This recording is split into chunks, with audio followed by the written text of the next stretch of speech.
adakah pasaran saham kita akan rebound balik semula ataupun terus keep dropping? Jawapannya saya tak tahu. Satu benda yang kita kena faham tentang pelaburan ataupun saham adalah kita tak tahu tentang masa depan. Kita tak tahu apakah yang akan berlaku. Tak ada siapa tahu. Semua orang boleh meramal, boleh memberi pandangan. Nobody knows. Kita tak perlu risaukan apa yang akan berlaku esok. Kita just monitor dan bertindak accordingly. Okay, sebab itulah dalam saham ni kajian saham sangat penting. Bila kita boleh buat kajian saham dengan baik, kita dapat bertindak dengan lebih baik lagi. Sebelum kita membeli sesuatu saham, kita dah tahu dah bila kita nak jual saham tersebut. Ramai orang masalahnya bila dia buat kajian saham, dia tak tahu apa yang dia kaji.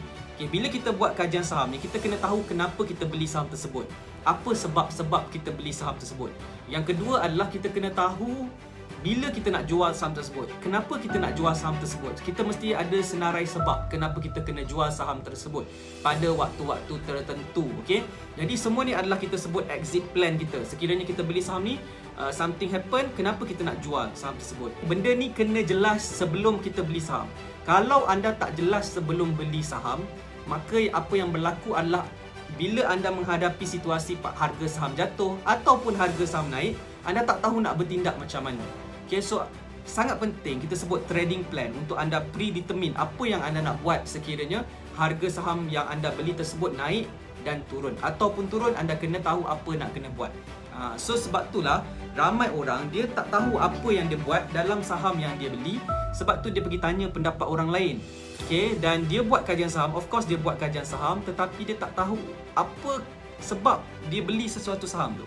Dia kata dia dah buat kajian saham, tetapi dia tak betul-betul faham dan tahu kenapa dia buat keputusan untuk membeli sesuatu saham. Saya rasa itu adalah isu yang dihadapi oleh ramai orang di luar sana bila melabur saham. Okay, sebab itulah jangan beli banyak kaunter saham dalam satu-satu masa. Sebab bila anda beli banyak sangat saham dalam satu-satu masa, dia susah untuk anda monitor, untuk anda buat keputusan dalam jual beli saham anda. So kita cuba limitkan kaunter saham yang kita beli. Okay? Boleh beli 1, 2 atau 3, at the most 4 kaunter lah kalau banyak sangat anda nak beli. Bila beli banyak kaunter ni, itulah yang menyebabkan anda susah nak buat keputusan. Okay, so benda ni perlu diperbetulkan, perlu di-improve lagi. Dan anggap dia sebagai satu pengalaman. Bila kita melabur dan trade saham ni, kita kena ada sebab. Bila saya beli sesuatu saham, saya ada sebab saya. Dan bila saya jual sesuatu saham yang saya beli juga, saya ada sebab. Sama ada saya take profit ataupun saya cut loss, saya mesti ada sebab.